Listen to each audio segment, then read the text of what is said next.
సున్నం చెరువు హైడ్రా బాధితులతో కేటీఆర్ దీపావళి వేడుకలు. ఈ నరకాసురుడి ఇలాంటి కాంగ్రెస్ ప్రభుత్వాన్ని 2 ఏళ్లలో గద్దెదించి అసలైన దీపావళి చేసుకుందాము.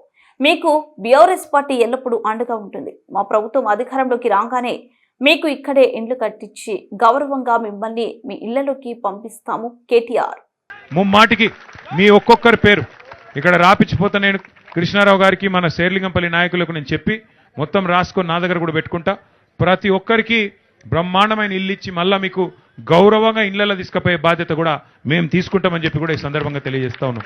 ఇలా కేవలం దీపావళి మీ పిల్లలతోని కొద్దిసేపు, ఎందుకంటే కొన్ని పటాకులు వాళ్ళకి ఇచ్చి వాళ్ళతో పాటు కొద్దిసేపు ఉండి మీకు కూడా కొంత సాయం చేసి పోదామన్న ఆలోచనతోనే ఇక్కడ దాకా వచ్చినాం.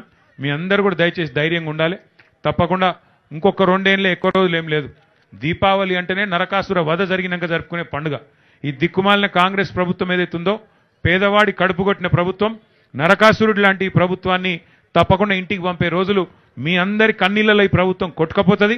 కొట్టుకపోయినాక మళ్ళొకసారి నిజమైన దీపావళి వస్తుంది. తప్పకుండా మీకు న్యాయం జరిగేదాకా మీతో ఉంటామని చెప్పి